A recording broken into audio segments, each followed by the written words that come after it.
தேவனால் உருவாக்கப்பட்ட மனிதன் நான் ஆதாம். பாஸ்டர் ஆன் போஸ்டருக்குள் உங்களை வரவேற்கிறேன். இன்றைய தேவ ஆசீர்வாத வார்த்தைகள் பாருங்க, ஆசீர்வதிக்கப்படுங்கள். கர்த்தருக்கு ஸ்தோத்திரம். Welcome to pastor on poster.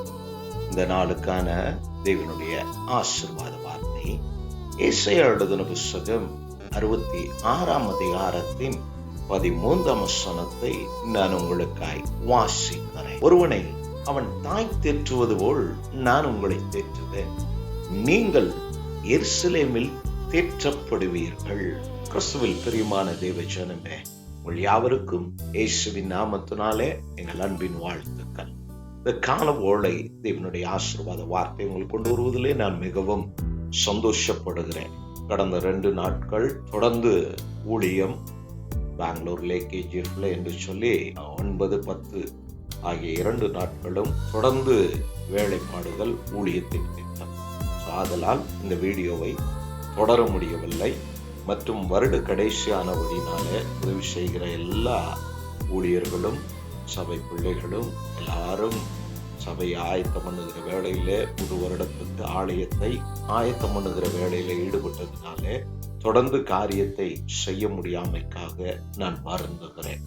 வருகிற நாட்கள்ல தொடர்ந்து அதை செய்ய கர்த்தர் கிருபை செய்வார். திட்டமிட்டு இருக்கிறோம். கர்த்தர் காரியத்தை நமக்கு வாய்க்க செய்வார். அதற்காக ஜெபித்துக் கொள்ளுங்கள்.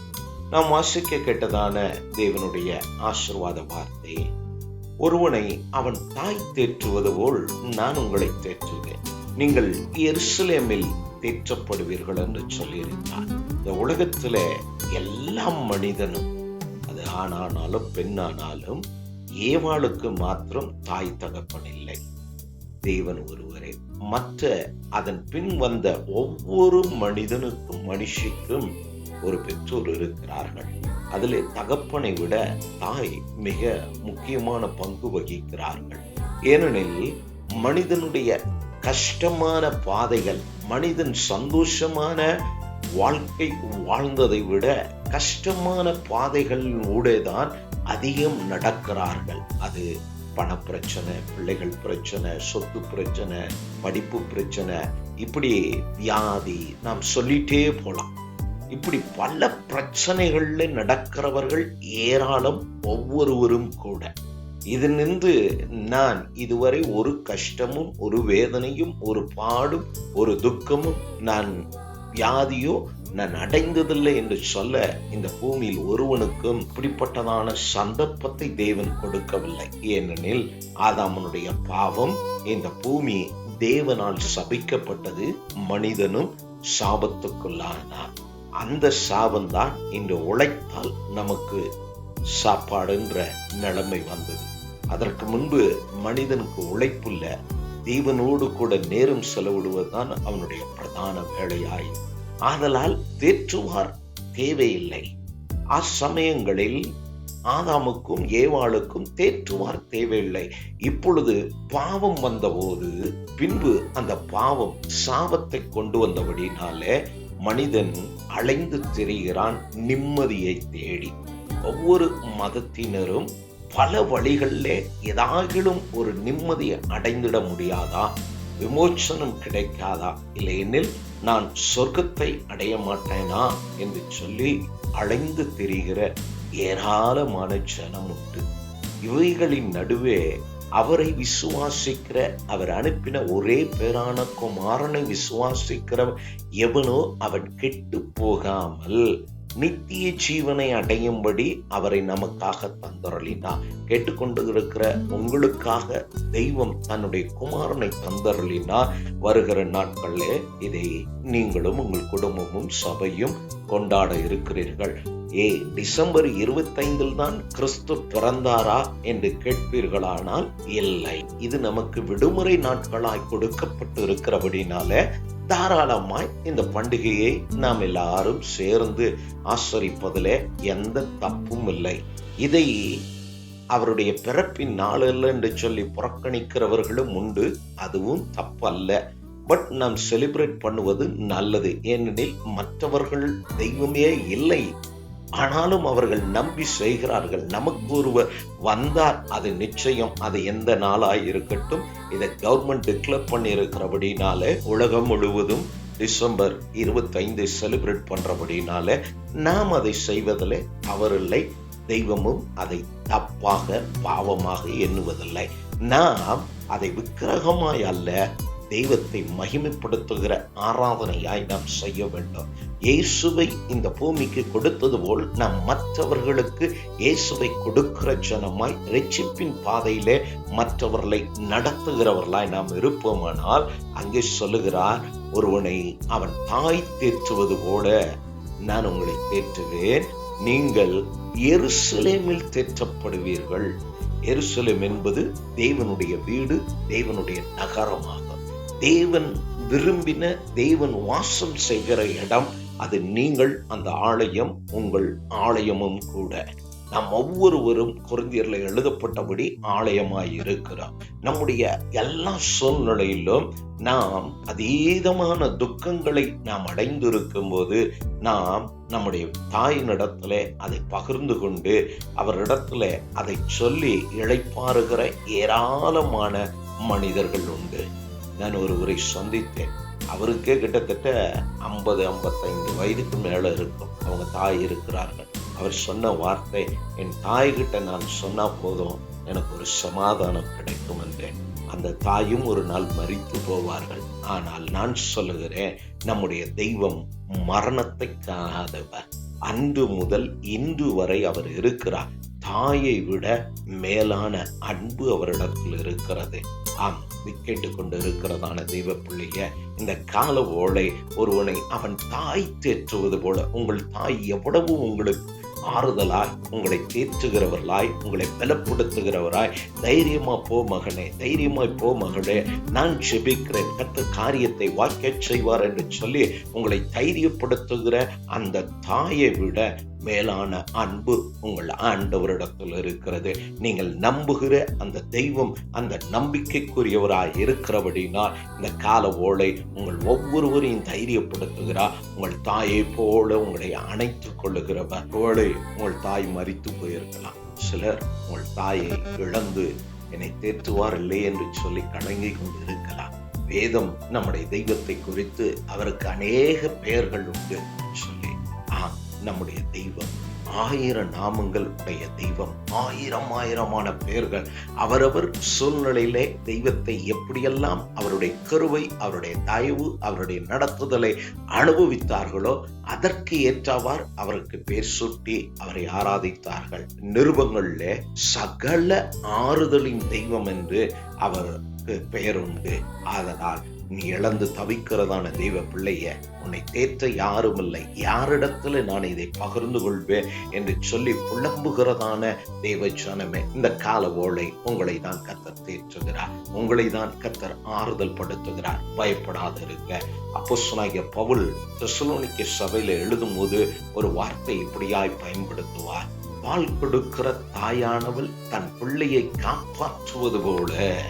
ஆம், கிறிஸ்துவில் பிரியமானவர்களே, தாய் தன் பாலகனை காப்பாற்றுகிறது போல, தன் பெற்ற பிள்ளையை காப்பாற்றுகிறது போல தெய்வம் உங்கள் ஒவ்வொருவரையும் காப்பாற்றுகிறவராய் இருக்கிறார். அந்த தாய்க்கு தான் தெரியும் பிள்ளை எதற்காய் அழுகிறார். பசிக்காகவா, இல்லை ஏதாகிலும் அவளுக்கு டிஸ்டர்பன்ஸ் இருக்கிறதா, இல்லை ஏதாவது நோவா, விழுந்ததா, இல்லை ஏதாவது பூச்சிக்கடியா என்றதான காரியத்தை குறித்து சத்தத்தை வைத்து தாயால் உணர்ந்து கொள்ள முடியும். அதை விட மேலான அன்பு நம்முடைய தெய்வம். இதே ஏசாயாவிலே சொன்னார், தாய் தன் பாலகனை மறந்தாலும் நான் உன்னை மறப்பதில்லை, ஏனெனில் உங்கள் ஒவ்வொருவரையும் அவர் தம்முடைய உள்ளங்கையில் வரைந்து வைத்திருக்கிறார். அதை ஒருவனும் அவரிடத்திலிருந்து பறித்து கொள்ள முடியாது. அவர் நாட்டினது, அவர் வளர்ந்து பெருகச் செய்வது, நல்ல பலன் கொடுத்து தேவனுக்கு மகிமையான பாத்திரமாய், ஆசீர்வாதமான பாத்திரமாய் உங்களை மாற்றுவது நிச்சயமே. அதை யாராலும் தடுத்துட முடியாது. ஆதலால் தேற்றுவார் இல்லை என்று சொல்லி, ஆறுதல் படுத்த யாரும் இல்லை என்று சொல்லி கலங்குற தெய்வ பிள்ளைய, இந்த கால ஓலை உங்களுக்கான வார்த்தை இதுதான். பயப்பட வேண்டாம். உங்களை தேற்றி, உங்களை திடப்படுத்தி, உங்களை ஆறுதல் படுத்தி, உங்களை சகல சத்தியத்திலும் விடாமல் நடத்துகிற ஒரு ஆவியானவரை கர்த்தர் உங்களுக்கு தந்திருக்கிறபடினாலே அந்த ஆவியானவர் தாமே இந்த கால ஓலை உங்களை தேற்றி சகல ஆறுதலின் தேவனுடைய ஆறுதல் உங்களையும் உங்கள் பிள்ளைகளையும் குடும்பத்தையும் உங்கள் சூழ்நிலையும் ஆளுகை செய்யட்டும் என்று நான் ஊழியக்காரனாய் நான் வாழ்த்துகிறேன். சங்கீதத்தில் ஒரு வார்த்தை உண்டு. 144 சங்கீதத்தின் 14 வசனத்துல, அங்கே சத்துரு உட்புகுதலும் குடியோடி போகுதலும் இராது என்று சொல்லி இருக்கிறார். தெய்வம் தாயை போல் நம்மை தேற்றுகிறவர். கோழி தன் குஞ்சுகளை சட்டையில் அணைத்துக் கொள்வது போல கர்த்தர் உங்களையும் உங்கள் குடும்பத்தையும் உங்கள் பிள்ளைகளையும் அவர் அணைத்து இருக்கிறார். பயப்பட வேண்டாம், மனம் பதற வேண்டாம், கலக்கம் அடைய வேண்டாம். நிச்சயமாக இந்த வருடத்தின் முடிவிலே தீர்க்க தரிசனமாய் இதை நீங்கள் எடுத்துக்கொள்ளுங்க. உங்களை அற்புதத்தின் ஊடே கர்த்தர் நடத்துவார். நீங்கள் எவ்வளவு இந்த வருடத்தில் பாடுகளை சகித்தீர்களோ, கிறிஸ்துவின் நிமித்தம் உங்களுக்கு பலன் இருந்தும் கர்த்தருக்காக, கர்த்தருடைய வார்த்தைக்காக, ஊழியக்காரனுடைய வார்த்தைக்கு கீழ்ப்படிந்து எதையெல்லாம் விட்டு கொடுத்து சகித்தீர்களோ அதற்கு சரியாகவும் அதிகமாகவும் கர்த்தர் உங்களுக்கு நன்மை செய்து கர்த்தர் உங்களை ஆசீர்வதித்து நன்மையினாலும் சுகத்தினாலும் ஆரோக்கியத்தினாலும் உயர்வினாலும் மேன்மையினாலும் உங்களை பெருக பண்ணட்டும் என்று சொல்லி ஊழியக்காரனாய் நான் உங்களை வாழ்த்தி கர்த்தருடைய கிருபைக்கு ஒப்புக் கொடுக்கிற தாயானவள் தன் பாலகனை காப்பாற்றுவது போல கர்த்தர் உங்களை இந்த கால ஓலை காக்க வல்லவர். எருசலேமிலே, தேவாலயத்திலே, தெய்வ சமூகத்திலே, தேவனுடைய பிரசன்னத்திலே நீங்க எப்பெல்லாம் நிற்கிறீர்களோ அப்பெல்லாம் உங்களை தேற்றுகிற தெய்வமாய் அவர் இருந்து தைரியமாய் உங்களை நடத்த அவர் போதுமானவர் என்று சொல்லி உங்கள் மனதை தைரியப்படுத்திக் கொள்ளுங்க, திடப்படுத்திக் கொள்ளுங்க. இதனால் கால ஓலை எல்லா காரியத்தும் ஜெபத்தோடு, தாயிலும் மேலான தெய்வம் என்னோடு கூட இருக்கிறார், என்னை நடத்துகிறார், என் ஆறுதல் அவரே, என் காரியத்தை வாக்கிய பண்ணுகிறவர் அவரே என்று சொல்லி ஜெபித்து கடந்து போங்க. நிச்சயமாய் விடுதலையோடு, ஜெயத்தோடு, ஆசீர்வாதத்தோடு கர்த்தர் உங்களை திரும்பி வர பண்ணுவார். வந்து உங்கள் வீட்டிலே குடும்பமாய் தேவனை துதித்து பாடி நன்றி சொல்லுங்க. கர்த்தர் அதிலே பிரியப்படுகிற தெய்வமாய் இருக்கிறார். ஏனெனில் 10 குஷ்டரோகி அவரிடத்தில் வந்தார்கள். ஒருவன் வந்து நன்றி சொன்ன போது மற்றவர்கள் எங்கே என்று கேட்டார். அவர் செய்கிற நன்மைக்கு நன்றி அவர் எதிர்பார்க்கிற தெய்வம். ஆதலால் இந்த நாளிலே உங்களுக்கு தெய்வம் செய்கிற நன்மைகளுக்கு இன்று ராத்திரி குடும்பமாய் நன்றி சொல்லுங்க. இதிலும் மேலானவைகளை, பெரிதானவைகளை கர்த்தர் உங்கள் வாழ்விலே செய்து உங்களை நடத்துவார் என்று நான் வாழ்த்துகிறேன். கண்களை மூடி நாம் ஜெபிப்போம். நல்ல பிதாவே, இந்த கால ஓலைக்காய் ஸ்தோத்திரம். ஆசீர்வதிக்கப்பட்டதான ஆண்டவரே, இந்த டிசம்பர் 11வது நாள் கால ஓலை நாங்கள் ஜெபிக்கிறோம். என்னோடு ஜெபிக்கிற உடைய பிள்ளைகளுக்காய் ஸ்தோத்திரம். ஒருவனை அவன் தாய் தேற்றுவது போல் நான் உங்களை தேற்றுவேன். நீங்கள் எருசலேமிலே தேற்றப்படுவீர்கள் என்ற அந்த நல்ல வார்த்தை இவர்கள் ஒவ்வொருவரிலும் நிறைவேறட்டும். ஆண்டவரே, ஆறுதல் இல்லாமல், சமாதானம் இல்லாமல், சுகம் இல்லாமல், ஆண்டவரே பலம் இல்லாமல், ஆண்டவரே தேவைகள் சந்திக்கப்படாமல், ஆண்டவரே மனசஞ்சலத்தோடு குழப்பத்தோடு போராடுகிற உடைய பிள்ளைகளை கர்த்தர் தேற்றுவீராக. தாயிலும் மேலான உடைய அன்பை வெளிப்படுத்தினவர் உடைய பிள்ளைகளுக்கு தயவாராட்டி நல்ல சுகத்தை கொடுங்க, நல்ல பைனான்சியல் தேவைகளை சந்திங்க, பிள்ளைகளின் வாழ்வை ஆசீர்வதிங்க. ஆண்டவரே, திருமணத்துக்கு காத்திருக்கிற பிள்ளைகளுடைய திருமண தடசங்கள் எல்லாம் நீங்கட்டும். பணத்தினால நின்று போன திருமணங்கள் எல்லாம் நடக்கத்தக்கதா எல்லா அனுகூலத்தையும் கர்த்தர் இந்த வருடத்தின் கடைசியில செய்து சந்தோஷத்தோடு உடைய பிள்ளைகள் ஆண்டவரே புதிய ஆண்டிலே காலெடுத்து வைக்க கர்த்தரே நடத்தும்படியா நாங்கள் ஜெபிக்கிறோம். எங்கள் பிதாக்களை வனாந்திரத்தில் நடத்தினே, ஒன்றும் குறைவில்லை. அதை ஆண்டவரே பின்பு யோசுவா சொல்லுகிறார், நான் இப்பொழுது முதிர் வயது உள்ளவனாய் மரித்து என் பிதாக்களோடு நித்திரை பண்ண போகிறேன். கர்த்தர் எனக்கு சொல்லிய நல்வார்த்தைகளில் ஒன்றும் தவறி போகவில்லை, எல்லாவற்றையும் அவர் நிறைவேற்றினார் என்று சொல்லி ஆண்டவரே நானும் என் வீட்டாருமோ கர்த்தரையே துதிப்போம் என்று சொன்ன அந்த வார்த்தையின்படி இந்த கால ஓலைமுடைய பிள்ளைகள் போகிற முன்னெடுக்கிற ஆண்டவரே ஒவ்வொரு பிரயாசத்தையும் ஒவ்வொரு காரியத்தையும் ஆசீர்வதித்து ஆண்டவரே அதில் ஜெயத்தையும் ஆசீர்வாதத்தையும் மேன்மையும் விடுதலையும் அடைந்து குடும்பமாய் யோசுவாவை போல துதிக்க அந்த கிருபை செய்யும்படி கரத்துல ஒப்பு கொடுக்கிறோம். அடியார்களும் இப்படி நல்ல சாட்சிகளை கேட்க உதவி செய்யும். தொடர்ந்து உடைய நாமத்தினாலே நாங்கள் கூடி நாமத்தை உயர்த்தி மகிமைப்படுத்த அடியார்களுக்கு தொடர்ந்து கிருபை நல்கும்படியா, தடசங்கள் இல்லாமல் இந்த தேவனுடைய ஆசீர்வாத வார்த்தை கொண்டு வர அனுகூலமான எல்லா காரியத்தையும் கர்த்தர் கைகூடி வர பண்ணும்படியாய் நாங்கள் ஜெபிக்கிறோம். என்னோட ஜெபிக்கிற ஒவ்வொருவரையும் நான் ஆசீர்வதித்து அது கருவின் காவலில் நான் ஒப்பு கொடுக்கிறேன். தினமும் துதியும் மீட்பர் ரட்சகருமாய் இயேசு கிறிஸ்துவின் நாமத்தினாலே பிதாவே, ஆமென், ஆமென். மீண்டும் தேவனுடைய ஆசீர்வாத வார்த்தை உங்களுக்கு கொண்டு வருகிறவரை கர்த்தர் உங்களோடு இருப்பாராக. கர்த்தர் உங்களை ஆசீர்வதிப்பாராக. நான் உங்கள் நம்பிக்கையின் தந்தை ஆபிரகாம். பாஸ்டர் ஆன் போஸ்டர் சேனலை பார்வையிட்டதுக்கு நன்றி. லைக் பண்ணுங்க, ஷேர் பண்ணுங்க, சப்ஸ்கிரைப் பண்ண மறக்காதீங்க.